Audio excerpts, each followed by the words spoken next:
Educación al Día, espacio alternativo y pluralista del equipo sindical de educadores demócratas de Antioquia. Dirección General, Omar Arango Jiménez. Escúchelo de lunes a viernes a partir de las 7:30 de la noche en los 1020 de emisora Claridad de Todelar. Somos comunicación, lucha y servicio. Amables oyentes de Educación al Día, muy buenas noches. Bienvenidos a este espacio radial del equipo sindical de educadores demócratas del departamento de Antioquia. Hasta ahora saludamos a todos nuestros oyentes quienes nos sintonizan desde las 7:30 de la noche todos los días de lunes a viernes. Mi nombre es Karina Arango Carbonó y les doy la bienvenida a este espacio para la actualidad y la educación. Bienvenidos. Colombia está en el punto más crítico de la pandemia y el personal de salud hace su mejor esfuerzo, pero la alternancia aumenta los riesgos. El gobierno es responsable de establecer e implementar las condiciones para un retorno seguro a las instituciones educativas y mejorar el sistema de salud, porque primero está la vida, no a la alternancia. Unidos vamos con FECODE. Iniciamos nuestro programa Educación al Día la noche de hoy. Hasta ahora nos acompaña el ejecutivo de FECODE, Omar Arango Jiménez. Omar, muy buenas noches y bienvenido a su programa Educación al Día. Bien, buenas noches, Karina Andrea Arango Carbonó. Saludo cordial a usted y a todos los oyentes de este maravilloso programa. Con buenas noticias, Karina, iniciamos a partir del próximo lunes, 8 de febrero, con un noticiero propio en cadena con Troya Noticias, un noticiero que dirige Luis Guillermo Troya por la cadena internacional HSCH. Tiene alianza con algunas emisoras de Jorge Barón, otras emisoras del Valle del Cauca. Tiene reporteros en todo el mundo y en el país. Entonces, para este equipo de trabajo del programa Educación al Día, particularmente para usted y para nosotros, es motivo de orgullo estar ya con un noticiero, encadenado con un noticiero a las 6 de la mañana todos los días de lunes a viernes. Esa es la buena noticia. Lo otro, Karina, preocupado por el tema de la alternancia. El gobierno insiste en imponer el regreso de los muchachos a las instituciones educativas sin cumplirse todos los protocolos. No han tenido en cuenta el incremento acelerado de la ola de contagios, no solamente en el departamento de Antioquia, sino en todo el país. Están falleciendo los educadores, los familiares de los educadores. Ya llegamos a los 137 fallecidos. De ellos, 37 educadores han fallecido por culpa del COVID entre Antioquia y Chocó, y creo que es una cifra bastante preocupante y lo que se avecina es peor. Nosotros desde el Comité Ejecutivo de FECODE estamos adelantando algunas acciones con los organismos de control, con la Procuraduría, las personerías, para que se verifiquen las condiciones bajo las cuales quieren convocar a los maestros y a los estudiantes a las clases presenciales. No hay responsabilidad por parte de las autoridades de salud y del mismo Ministerio de Educación, de las Secretarías de Educación, de algunos directivos docentes, no de todos, que quieren llevar allá a los niños y jóvenes a las instituciones educativas de pronto a contagiarse o a poner en peligro a la comunidad educativa. Eso nos tiene preocupado y nosotros por eso estamos recurriendo a las filiales, a los sindicatos filiales, para que verifiquen junto con los padres de familia, junto con los personeros, las condiciones y el cumplimiento de los protocolos de bioseguridad establecidos en la resolución 666, 1721 y todos sus anexos, como también en los anexos que tienen los lineamientos del Ministerio de Educación Nacional. De eso estamos atentos y además de esto, Karina, permítame decirle que estamos preparando el pliego de peticiones y un primer punto tiene que ver con la financiación de la educación y el cumplimiento de los acuerdos pasados para poder resolver los serios problemas que hoy vivimos, sobre todo en tiempos de pandemia. Estamos planteando que la COVID-19 tiene que ser considerada como una enfermedad profesional para que así a los educadores vinculados después del 1 de enero del 90 no les descuente. Estamos planteando que cumplan el acuerdo a los 1278, 8.000 educadores que están esperando el curso. No hay noticias todavía sobre cuándo se realizará, se iniciará el curso para estos 8.000 compañeros educadores que no alcanzaron el puntaje requerido en la tercera cohorte y que necesitan ascender en el escalafón. Tampoco quiere el gobierno convocar a la cuarta cohorte para ascenso en el escalafón y creemos que es un problema bien serio. Y otro tema es el tema de la salud. Ya se va a terminar el contrato de salud, los contratos de salud en este año, en diciembre, y necesitamos preparar un pliego de condiciones nuevo. Estamos buscando expertos en salud que nos ayuden a elaborar el pliego de condiciones para la nueva contratación. Todo esto lo estamos adelantando desde el Comité Ejecutivo de FECODE y desde la Junta Nacional. Mientras tanto, no retorno a la presencialidad si no hay condiciones para salvaguardar la salud y la vida de los niños, los jóvenes, los padres de familia, educadores, directivos docentes y comunidad educativa. Escuchábamos al ejecutivo de FECODE, Omar Arango Jiménez, y a propósito del regreso a clases bajo la modalidad de alternancia, vamos a escuchar a continuación a Miguel Camacho, miembro también del Comité Ejecutivo de FECODE, quien brinda unas declaraciones haciendo una radiografía de la crisis de la educación pública colombiana y los inconvenientes que presenta la misma para regresar a las clases presenciales. Escuchemos. Es claro que hoy no existen las condiciones necesarias en las escuelas y en los colegios de nuestro país para iniciar un proceso de cambio a la educación presencial, sin someter a un riesgo innecesario la salud, la vida y la integridad de los niños, de las niñas, de los jóvenes, de los administrativos, de los docentes, de los directivos docentes y de la comunidad que gira a su alrededor del tema de las instituciones. Las cifras hablan por sí solas. Hoy hay cerca de 2.100.000 contagiados y más de 53.000 muertos. Los contagios diarios, como ustedes bien lo saben, superan los 12.000. El alto porcentaje de las UCIs, 93.3% de los municipios hoy están afectados. Además, el mal manejo, ojo a esto, el mal manejo que el gobierno nacional le ha dado a la atención de la pandemia. Y esto se ve reflejado en ese preocupante lugar que hoy ocupa Colombia en nuestro continente y en el mundo. Y además de un plan de vacunación lleno de incertidumbres. Esa es una realidad o son varias realidades que he descrito ahí.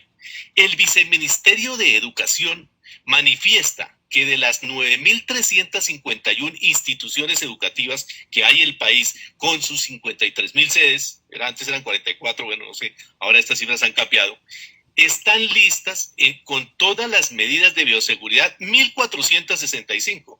Ojo a esta cifra, dicen ellos que están listas 1.465 de las 53.000 sedes. Si esto es así, y después de un proceso de verificación donde FECODE está interviniendo, donde se den efectivamente garantizadas las condiciones, incluidas las recomendaciones de las comunidades científicas y resueltas las dificultades aquí expresadas, estaríamos de acuerdo en orientar el regreso gradual a la presencialidad. Antes no. El Ministerio de Educación, a través de una serie de directivas que ustedes conocen, sobre todo los docentes, los directivos y las autoridades educativas, presiona a los entes territoriales a adoptar el modelo de alternancia educativa, trasladando la responsabilidad de los protocolos de bioseguridad a los entes territoriales, a los consejos directivos, a las instituciones educativas, a los directivos, a los docentes, a los padres de familia, en la implementación de dichos planes con las correspondientes consecuencias que se pueden dar. En la implementación de dichos protocolos, el gobierno nacional no ha hecho la asignación presupuestal necesaria para que los entes territoriales y cada institución educativa y sede puedan cubrir los costos derivados de este plan de alternancia escolar.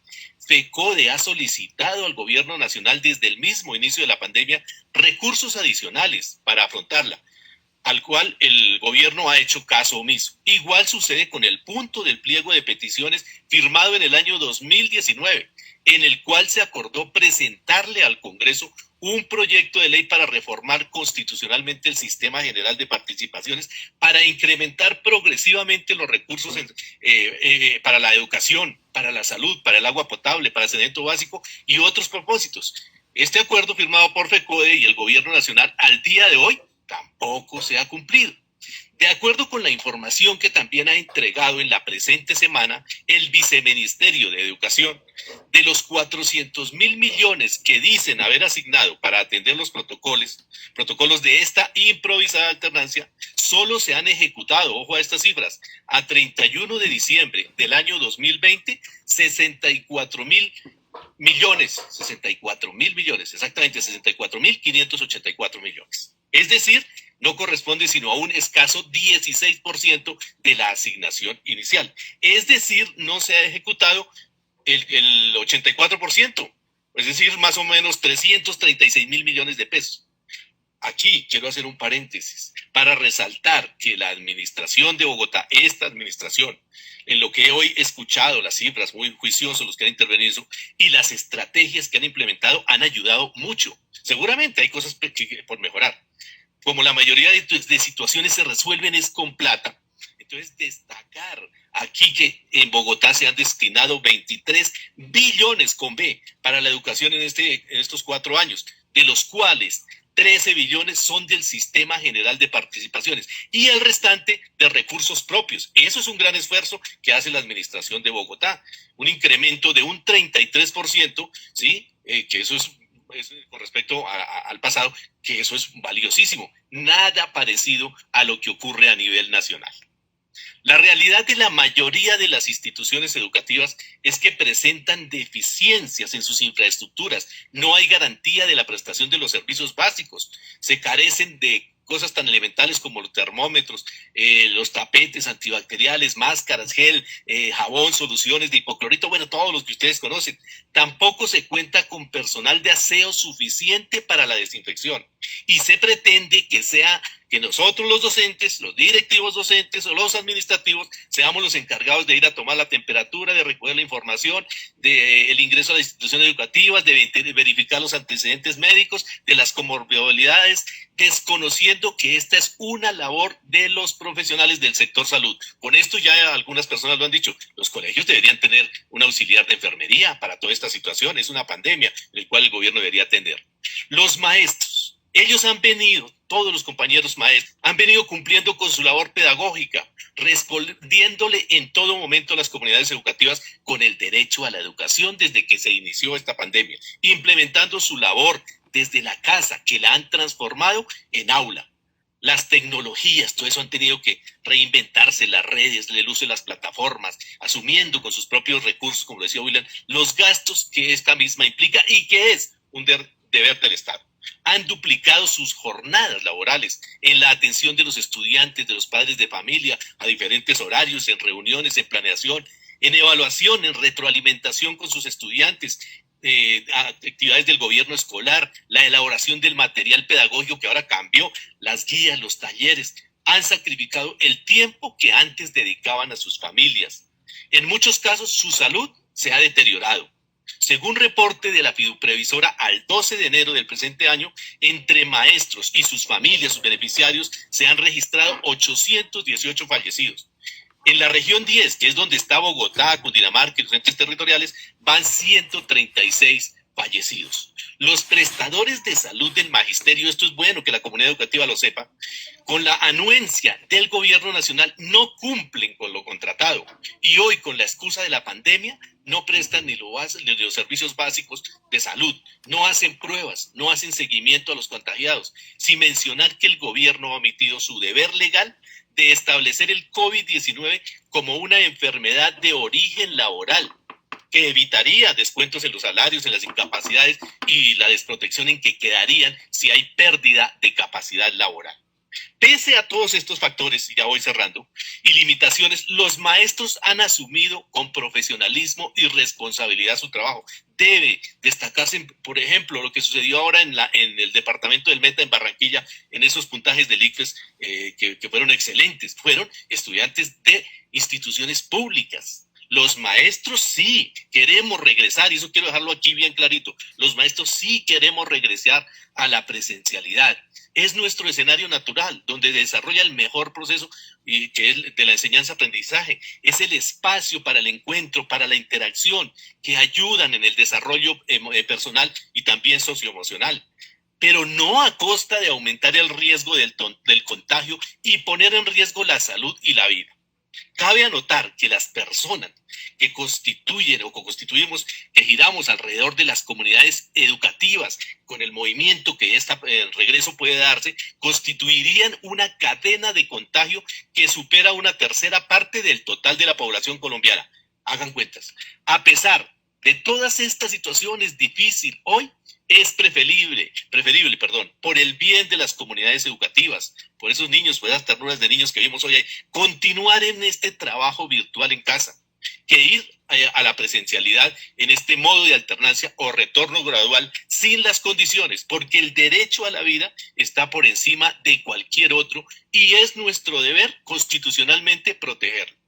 Jurídicamente, también existen unas inminentes consecuencias que afectarían a los integrantes de las comunidades educativas en caso de que ocurriera algún contagio o fallecimiento de miembros de la comunidad educativa. La Constitución Nacional, ahí lo pueden ustedes mirar, artículo 90, el Estado debe responder patrimonialmente por daños por acción o omisión. Si el Estado orienta este regreso, que no lo va a hacer, pero sí hábilmente le traslada la responsabilidad a los entes territoriales, al gobierno escolar. Entonces, ¿quién responde por esto en últimas? El Código Penal, artículo 368, hay sanciones que incluso van hasta prisión a quien viole medidas sanitarias o propague una epidemia. El Código Civil, artículo 2341, quien cometa un delito o cause un daño obliga a indemnizarlo material o inmaterialmente.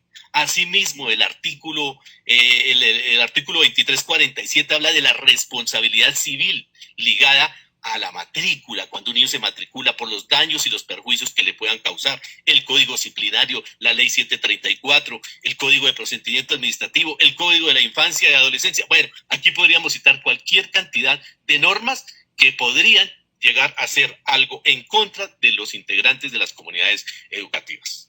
En carta que se le envió recientemente por parte de FECODE a la ministra de Educación, se le solicitaron 5 cosas. Rápidamente las digo, ya con esto termino.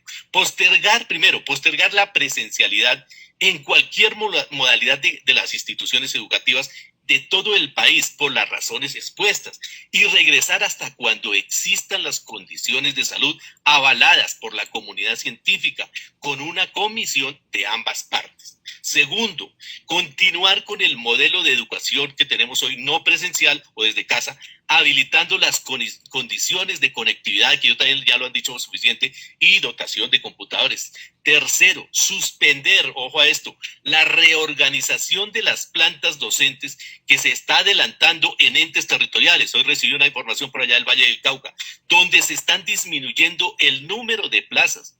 Se debe dar tiempo a que las poblaciones se estabilicen y además los padres de familia necesitan ese tiempo para poder matricular a sus hijos. Además se necesitan maestros o más maestros para reducir los grupos de estudiantes. Aquí lo han dicho, el distanciamiento, menos estudiantes en un salón por el aforo, pues eso requiere necesariamente más docentes.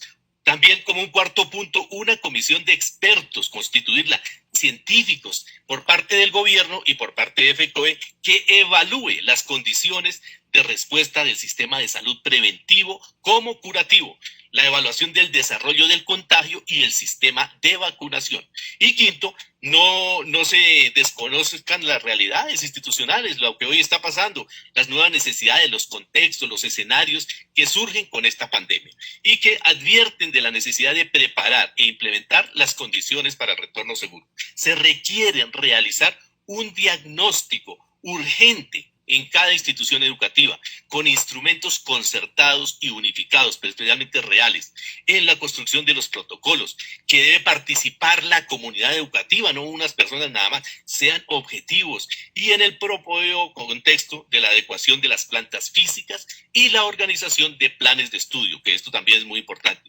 No hay una respuesta concreta hoy por parte del Ministerio de Educación a estos puntos que le pasó FECODE. Se reitera al gobierno a avanzar en esta propuesta antes de exponer la vida de los estudiantes y padres de familia en cara a la realidad. Y lleguemos ojalá a un acuerdo en relación a lo más conveniente en esta materia educativa y avancemos, como alguien lo dijo por ahí, en un propósito común. Finalizo con 4 rápidas reflexiones. Primera, ¿qué hay detrás de esta insistencia y presión por la presencialidad? ¿Disminuir la planta de personal del país? Ya renunciaron 20,000 maestros por el tema del miedo a regresar a contagiarse. Hay 58,000 maestros provisionales que pueden estar en la mira. El proyecto 094 que se tiene ahí por parte de un partido para llevarlo al Congreso de Educación busca privatizar la educación. Y, no sé, ¿hay contrataciones?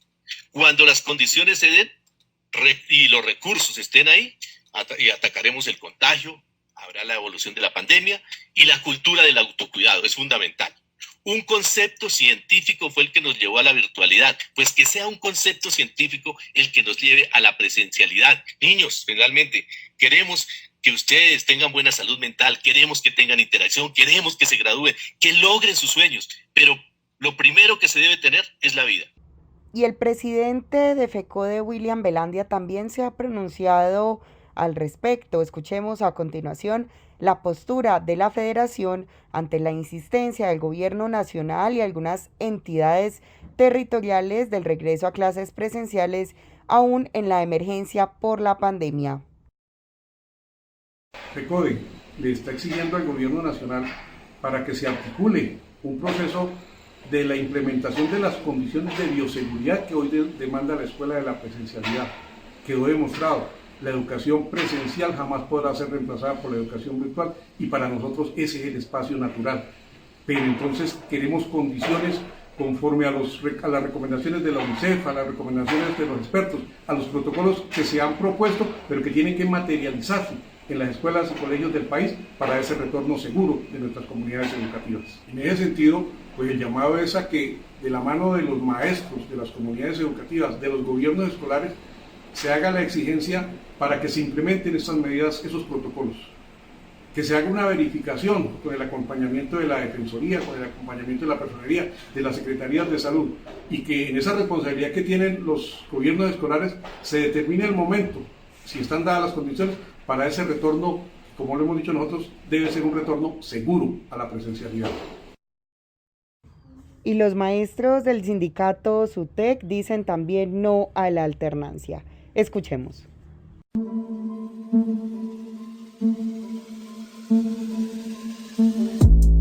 Los maestros defendemos la escuela y la educación pública como patrimonio del pueblo colombiano. Pero para que haya educación en medio de la pandemia, la vida y la salud deben ser garantizadas por el gobierno. La Secretaría de Educación Departamental, en reunión que se sostuvo con el SUTEP, afirmó que el modelo de alternancia iniciaría después de Semana Santa. Ir a la presencialidad en la modalidad de alternancia requiere de inversión suficiente y constante. Los protocolos de bioseguridad no son solo alcohol y tapabocas, es la Secretaría de Salud la que los avala. ¿Quién responderá por contagios y muertes de una alternancia improvisada? Los niños sí se contagian y contagiarían a sus familias. Defendemos la salud de todos ellos y de los maestros. La vacunación pronta es otra de las garantías que exigimos para el regreso seguro de la comunidad educativa. Nadie más que nosotros, los maestros, queremos el regreso a la escuela, pero sin que nos cueste la vida. Queremos regresar al aula, pero la vida es primero. Exigimos de la Secretaría de Educación del Quindío seriedad y coherencia con la actual emergencia sanitaria. El SUTEC y el Magisterio Quindiano exigen garantías para el retorno a la presencialidad.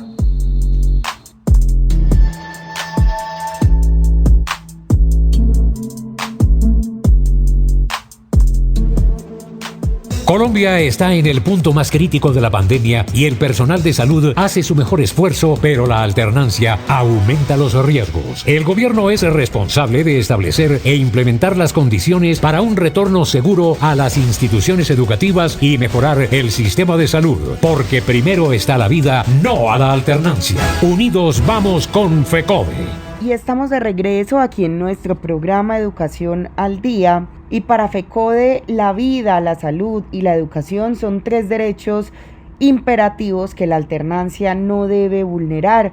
Así se llamó el más reciente panel realizado por la Federación Colombiana de Trabajadores de la Educación. Vamos a escuchar algunos apartes de los momentos más importantes durante este gran evento virtual. A continuación escucharemos a María Elizabeth Beltrán Ortiz, médica de la Universidad Nacional de Colombia, quien hace un análisis real sobre el regreso de los niños al colegio y también si el sistema de salud colombiano está preparado para asumir los riesgos de volver a las clases presenciales. Escuchemos.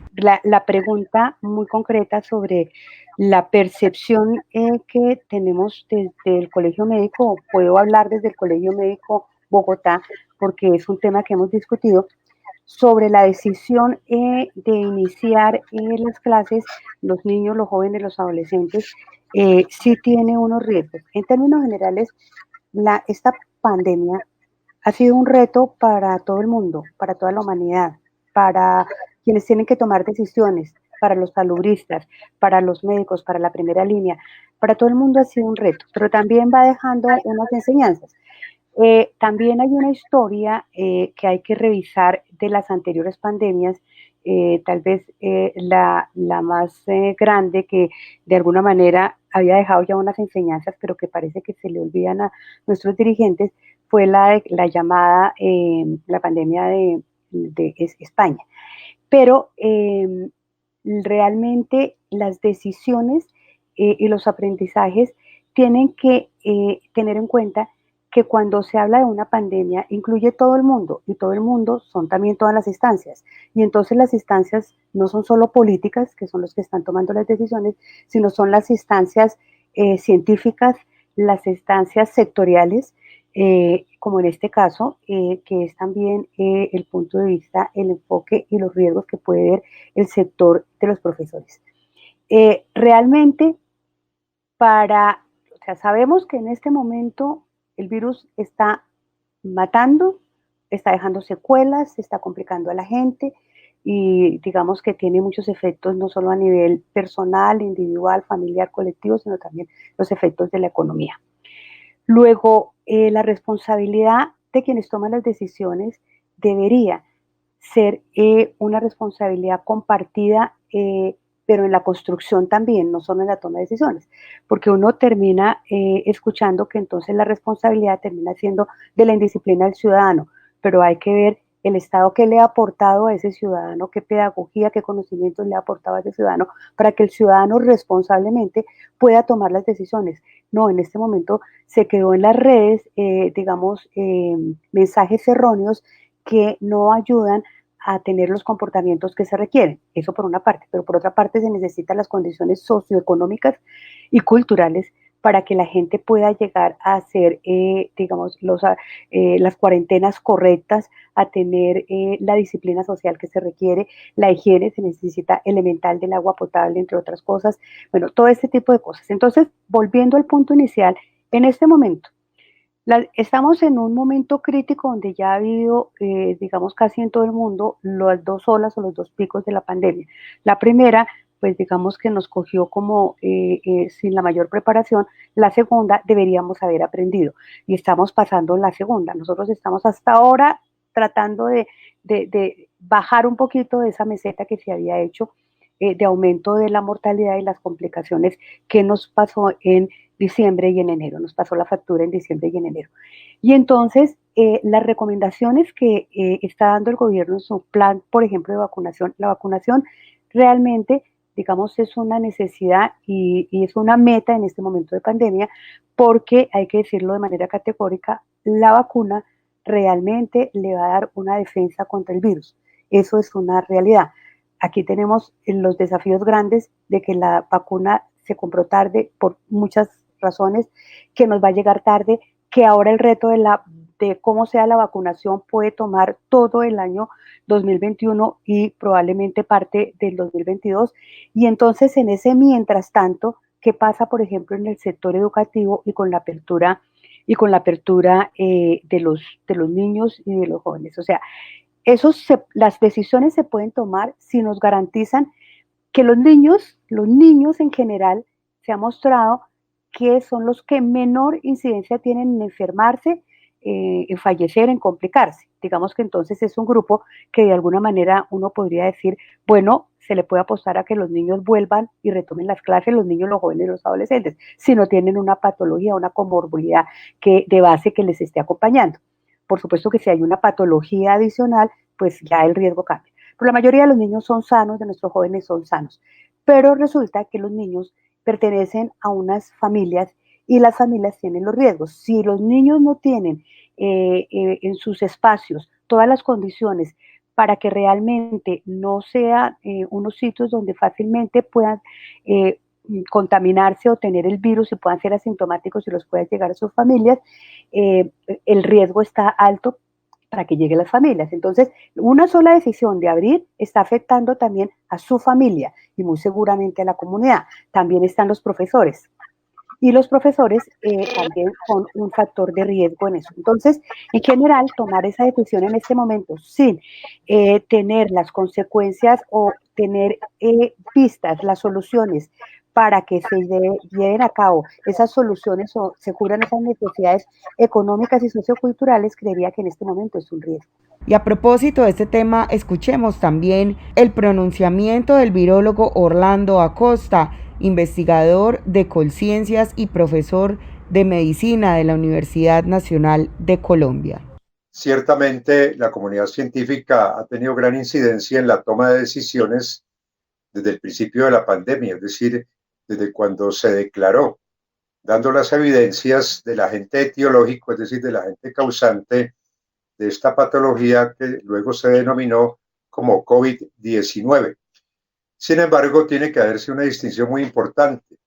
La ciencia contribuye a anticipar qué puede suceder o qué no puede suceder frente a un evento específico, como el que nos ocupa hoy, como es el de la pandemia de COVID-19. Pero quienes toman las decisiones, esa toma de decisión se enmarca en el terreno de la ética, es decir, el precio que tiene de utilizar una u otra medida, bien sea de prevención o de mitigación. Es decir, las consecuencias que puede tener de tomarse una decisión o de no tomarse. Entonces es un aspecto bien importante porque no son los científicos los que deciden, sino son las autoridades que tienen el poder para ello. Es así como la información científica es útil para que las autoridades tomen las decisiones más apropiadas en términos éticos. Es así como la Organización Mundial de la Salud finalmente se vio forzada a declarar esta pandemia el 11 de marzo del año 2020. Una vez declarada la pandemia, de manera universal, históricamente, las escuelas se han cerrado frente a prácticamente todas las pandemias que han ocurrido en este planeta. Las escuelas se han cerrado y luego se discute si el efecto de estos cierres sobre la pandemia es significativo o no, pero independiente de la magnitud en que puedan afectar los cierres de las escuelas, el curso de la pandemia es una ocurrencia universal. Una vez se suceden estos cierres, ya hablando en términos, en épocas más modernas, entonces se ha considerado que estos cierres, en el caso de niños y adolescentes, producen efectos negativos tanto en la salud física como mental. Y de hecho, la Organización Mundial de la Salud y otras autoridades de salud han indicado una serie de recomendaciones para atenuar estos efectos negativos. Igualmente, también la educación virtual ha jugado un papel importante para atenuar estos efectos. O sea que prácticamente nadie niega que el confinamiento, en la medida en que pasa el tiempo, puede tener efectos crecientes en la salud mental de los niños, así como en su salud física. Además, dependiendo de qué sectores de la sociedad estemos hablando, en general son los sectores más excluidos, los hijos de los desposeídos, quienes tienen mayores efectos negativos en estos cierres, incluyendo que quedan privados de algunos beneficios asistenciales como la nutrición, como se ha podido conocer en muchos casos. Entonces, frente a este derecho a la educación presencial, con base en que la educación presencial tiene beneficios indiscutibles de orden social, mental y emocional, pues nadie se opone a que prontamente los niños lleguen nuevamente a tener la oportunidad de estar interaccionando con otros niños y de esa manera pues tener los beneficios propios de la educación presencial. Sin embargo, hay una colisión con el derecho a la vida. Es decir, en esta pandemia, dada la letalidad de este virus, que es mayor a la de otros virus, por ejemplo, con relación al virus de la gripe, es de 6 a 10 veces más letal, pues es una preocupación también asociada a esas iniciativas de que haya reapertura inmediata de las actividades presenciales. O sea que se deben balancear estos dos derechos, el derecho a la educación y el derecho a la vida. De allí que cuando se hacen algunas formulaciones o exigencias en el sentido de que debe haber reapertura presencial inmediata, se desatiende las consecuencias que ello puede tener en la medida en que esa reapertura puede conllevar efectos letales. O sea que no solamente basta reconocer que habrá contagios, que los niños se infectarán de pronto menos, que serán menos eficientes en la transmisión, sino que debe reconocerse que habrá víctimas que se podrían haber podido evitar si esas reaperturas no se hacen de manera apresurada y sin el cumplimiento de las debidas normas de bioseguridad. Colombia está en el punto más crítico de la pandemia y el personal de salud hace su mejor esfuerzo, pero la alternancia aumenta los riesgos. El gobierno es responsable de establecer e implementar las condiciones para un retorno seguro a las instituciones educativas y mejorar el sistema de salud, porque primero está la vida, no a la alternancia. Unidos vamos con FECODE. Y estamos de regreso aquí en nuestro programa Educación al Día, conociendo algunas percepciones que avalan la decisión de no regresar a las clases presenciales que ha tomado FECODE debido al alto contagio que presenta nuestro país y la falta de condiciones y garantías para evitar los contagios en los colegios.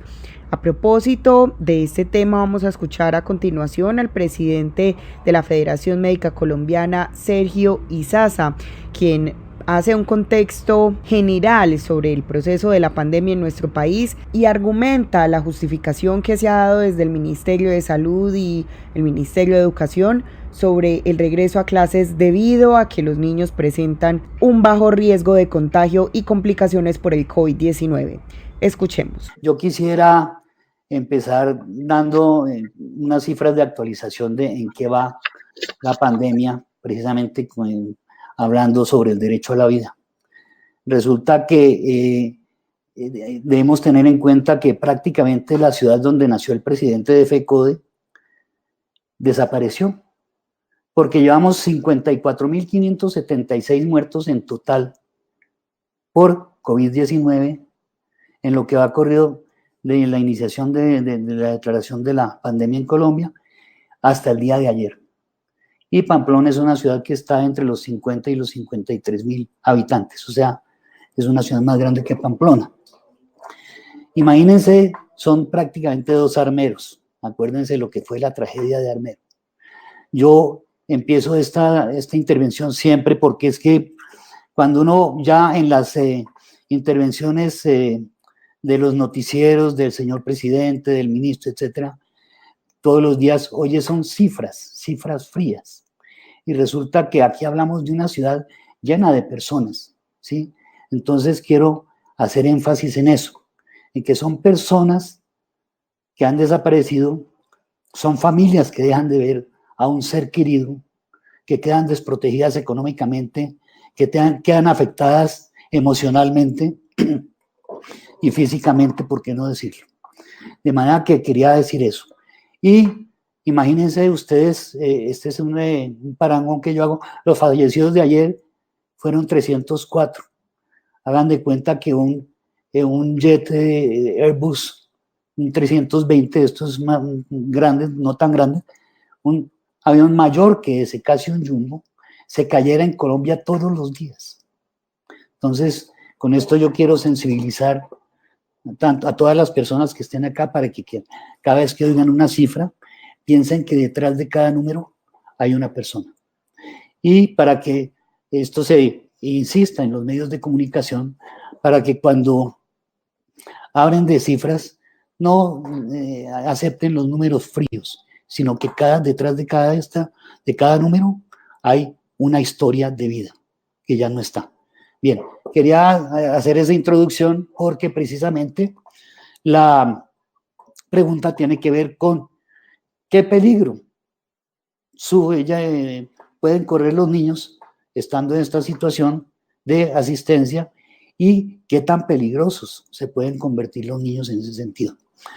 Como a nosotros tratamos de ser lo más apegados posibles a los cifras, a los datos objetivos y objetivables, comprobables, precisamente en ese sentido hay un estudio muy interesante de la revista de Infectología Pediátrica, Journal of Pediatric Infectology, que publicó un artículo recientemente en el mes de diciembre, en donde se hizo un estudio colaborativo con la participación de 6 países, entre ellos 2 países latinoamericanos. Los países que participaron fueron Italia, Malasia, Colombia, con la participación de la Universidad Nacional y con la participación de la Facultad de Medicina de la FUCS, del Hospital San José. El otro país fue Malawi, Inglaterra y Uruguay. Y en este estudio es muy interesante, lo que dice es que no se tiene una cuestión concluyente, no se tiene una verdad concluyente y que se tiene que tener mucho cuidado, lo que acaba de decir el doctor Acosta, mucho cuidado y mucha responsabilidad en lo que en las determinaciones a tomar. Y que, como siempre, este estudio demuestra una cosa: cómo la pandemia está ligada a los determinantes de salud.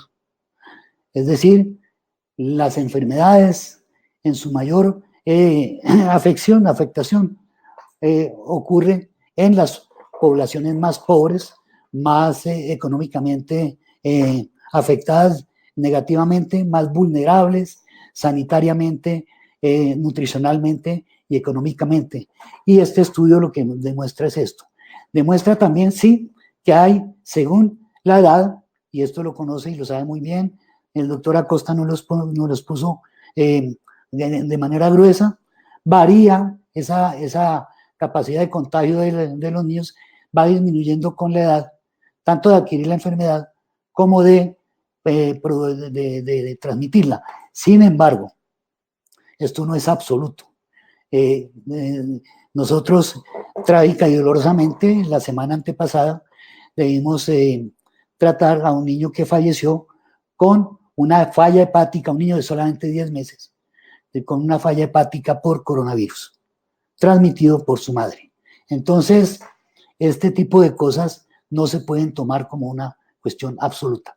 Y lo mismo que está pasando con las vacunas, es decir, no tenemos datos todavía suficientes de conocimiento de la enfermedad para saber con mayor precisión, mejor, con mayor aproximación, cómo es el comportamiento según las edades. No hay estudios suficientes. Y este estudio internacional colaborativo es uno de ellos que nos lleva a esa cuestión.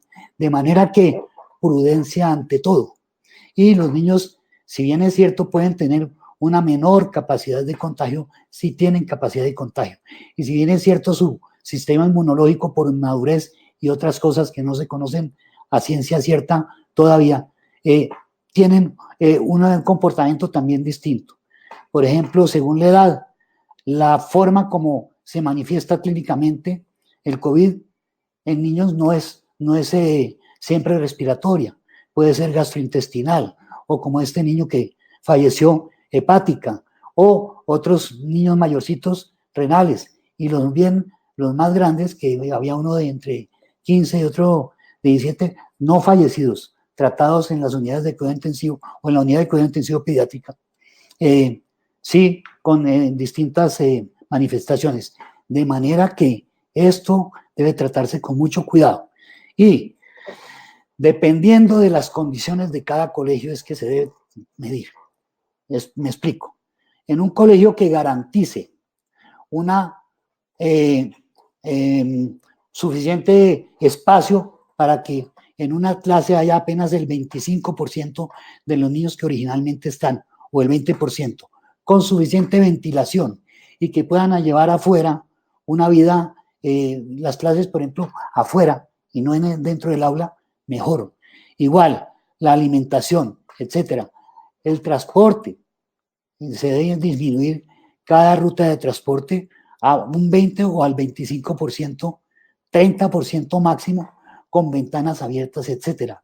¿Cómo son capaces de suplir la cantidad de rutas, etcétera, para que los niños puedan asistir a sus clases? Y en ese sentido, pues sería la cuestión de establecer una muy buena programación semipresencial, sería lo más adecuado.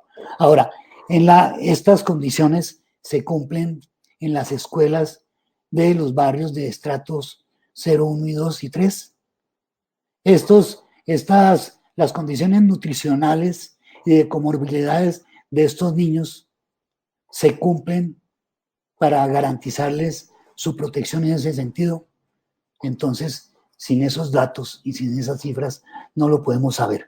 Y hay que anteponer, sobre todo, siempre la prudencia para la protección. La otra cuestión, nosotros no tenemos, porque no se han hecho, y ese ha sido desde el comienzo, la solicitud, casi la súplica o la exigencia de que se hagan pruebas y más pruebas de manera sectorizada y especificada en los sitios donde haya una mayor prevalencia o manifestación de la enfermedad, para poder establecer los cercos epidemiológicos. No es para hacer diagnóstico, el diagnóstico no nos importa en sí mismo, sino cuál es la evolución.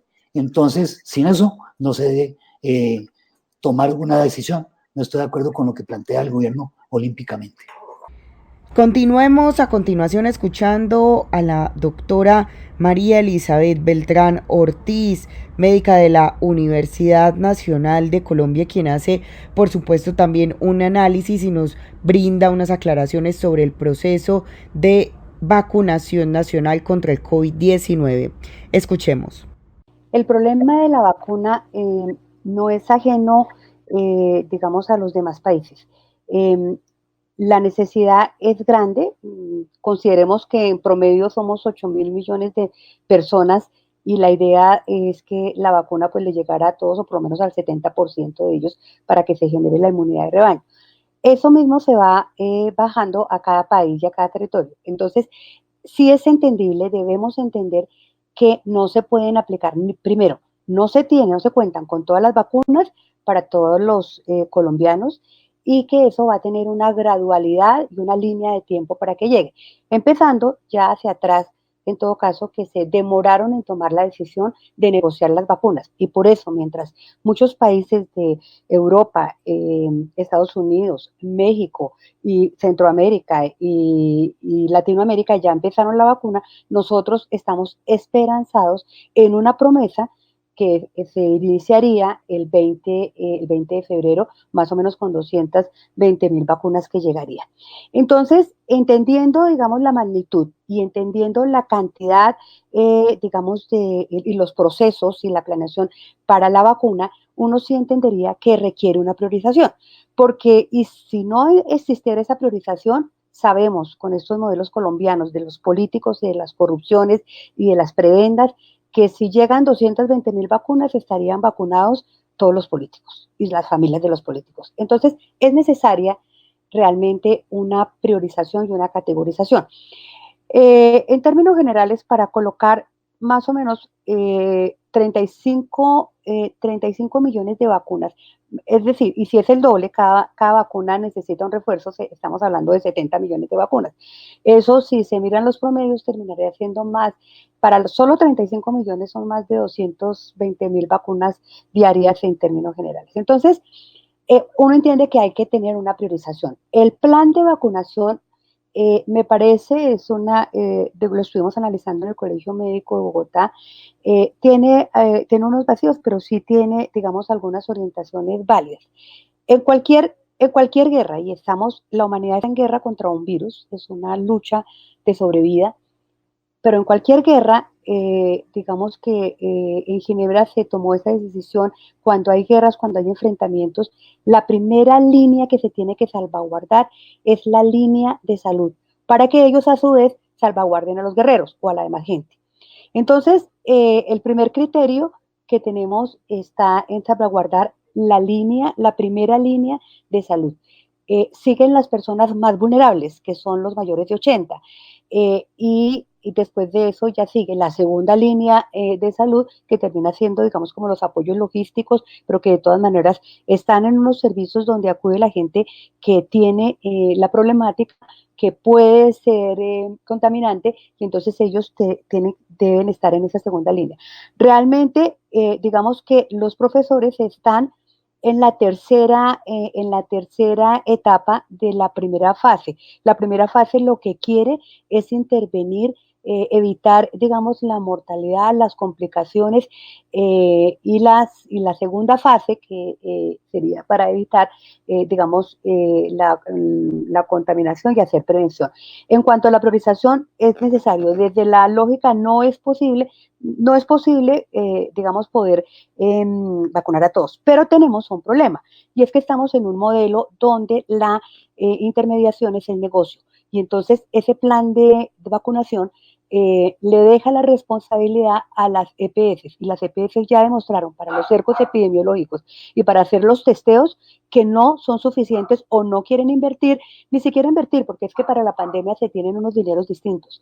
O sea, no han sido eficientes, y entonces ahí tenemos un riesgo. La salud pública debería reconocerse, como lo dice este foro, que es la vida, la educación y la salud deben ser a cargo del Estado, que es lo que garantiza que con los impuestos de todos los contribuyentes, lo mínimo que retribuye el Estado es que dé esas garantías mínimas. Pero aquí, como se tiene el negocio de la salud, le van a pasar la plata a las EPS para que ellas apliquen y ellas hagan los grupos para que se vacunen. Ahí hay un riesgo altísimo, hay un riesgo grande. No sé qué otra cosa podría decir en ese sentido, pero realmente la vacunación sí tiene ese riesgo en este momento. Y a continuación, el médico, virólogo e investigador de conciencias, también profesor de la Universidad Nacional de Colombia, Orlando Acosta, nos cuenta cómo lograr que el gobierno nacional atienda las orientaciones y las recomendaciones de los expertos en salud y las comunidades científicas sobre el tema de la pandemia, y sobre todo para tomar la decisión del retorno a clases presenciales. Escuchemos. Bueno, en esa dirección, primero es pertinente señalar aspectos básicos de cómo se comporta la pandemia. Por ejemplo, los estudios ya son muy reiterados, hay bastantes revisiones de estudios específicos de cuál es la incidencia de la escuela en la pandemia, o al contrario, las escuelas cómo inciden en la pandemia. Entonces, la mayoría de los estudios lo que muestran es que las características de la pandemia en la escuela son similares a la comunidad donde están las escuelas. De tal manera que si se quiere de manera sincera evitar el impacto de la pandemia en las escuelas, pues tiene que abordarse la pandemia en la comunidad. Entonces, en esa dirección hay aspectos que son no solamente de carácter científico, sino de carácter ético, como lo he indicado en la intervención anterior. Por ejemplo, cuando las camas UCI están por debajo del 50%, se entienden como si fuera un lucro cesante. Entonces apelan a abrir actividades económicas, a hacer días sin IVA, etcétera, porque según ellos hay camas sin utilizarse y hay espacio donde puede ir a morir, si se puede decir dignamente, aunque un poco entre comillas, quienes sean contagiados y lleguen a situaciones críticas. Y cuando ya se supera el 90%, entonces toman algunas medidas cuarentenarias, o sea que la pandemia, los gobiernos a todo nivel la mantendrán viva con ese comportamiento, que lo que determina si las personas se contagian o no es el nivel de ocupación de las camas UCI.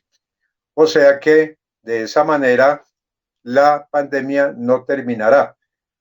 Ahora, si la vemos ya específicamente en las decisiones que toman y los impactos que puedan tener sobre la vida de niños y adultos, tenemos, según el DANE, al 1 de noviembre de 2020, 99 niños fallecidos, o sea que a la fecha posiblemente haya más de un centenar o 110 o más niños que han fallecido. Entonces la pregunta es, desde el punto de vista epidemiológico, que es muy clara, si hay más contactos, habrá más contagiados y al haber más contagiados, habrá más fallecidos. O sea que es un aspecto importante que tiene que tenerse en cuenta en la toma de la decisión de reapertura, y más aún que no hay evidencia de que al menos la mayoría de los colegios tengan las normas de bioseguridad señaladas por la UNICEF, que son 85 requerimientos para preparar la reapertura, 60 requerimientos durante la apertura y 40 requerimientos una vez estén reabiertas las escuelas. O sea que al menos no se ha informado de que se haya cumplido con esos requerimientos de la UNICEF. O sea que si lo vemos de esa manera, pues frente a los indicadores de la misma pandemia, que en Bogotá han estado hasta 3 veces en los últimos días por encima de los niveles de riesgo máximo determinados, por ejemplo, por los Centros de Prevención y Control de Enfermedades de los Estados Unidos. Aunque hay que reconocer, en los últimos 3 días han descendido las pruebas de PCR de 38% a 20%, o sea, se encuentran aún 2 veces más por encima del riesgo máximo de contagio en las escuelas. O sea que frente a los indicadores, pues sería poco responsable tomar la medida de reabrir las escuelas, al menos en Bogotá, cuando los niveles de riesgo de contagio en ellas son bastante altos. O sea que volvemos al mismo punto de la insistencia de que se atiendan los criterios científicos para tomar la decisión. Entonces, en ese sentido, hemos solicitado a los asesores científicos del distrito que revelen el cálculo en su modelamiento matemático y estadístico del número de fallecimientos que habría. Es decir, si hubo 100 cuando los contactos estaban disminuidos, como hasta el actual momento, ¿cuántas muertes se anticipa que podrían ocurrir si se exacerban los contactos a través de la reactivación de las actividades presenciales, incluyendo no solamente aquellas en los espacios escolares, sino en el transporte mismo? Entonces, es importante disponer de este dato para que quienes tienen la iniciativa de reapertura inmediata de actividades presenciales reconozcan que habrá un precio en víctimas y que moralmente tienen que afrontarlo. Dicho de otra manera, si se hace la reapertura, es importante conocer, al menos aproximarnos al número de fallecimientos, tanto de niños como de adultos, que se generaría para ver si, hablando en un sentido más abstracto, la sociedad acepta pagar ese precio. Y si se quiere proteger a la escuela, pues hay que proteger a la comunidad. Entonces tendrían que expedirse medidas de mitigación más severas, más prolongadas y atenuadas, al menos por una renta básica de emergencia, que es la que no se ha querido otorgar, y en ese sentido quienes dependen de las actividades del rebusque se ven obligados a exponerse y a mantener la pandemia viva. O sea que nuevamente, si se quieren expedir políticas acertadas para el control de la pandemia, tendrían que estar asociadas a una renta básica para que de esa manera los contactos en la población se disminuyan y la pandemia en la comunidad, al disminuirse, impactaría menos a los niños y ellos podrían gozar de ese derecho a la educación presencial con todos los beneficios que ella conlleva. Y de esta manera hemos llegado al final de nuestro programa Educación al Día. Les recuerdo que este es el espacio radial del equipo sindical de educadores demócratas del departamento de Antioquia. Recuerden que les habló Karina Arango Carbono. Que tengan todos una feliz noche. Educación al Día, espacio alternativo y pluralista del equipo sindical de educadores demócratas de Antioquia. Dirección General, Omar Arango Jiménez. Escúchelo de lunes a viernes a partir de las 7:30 de la noche en los 1020 de emisora Claridad de Todelar. Somos comunicación, lucha y servicio.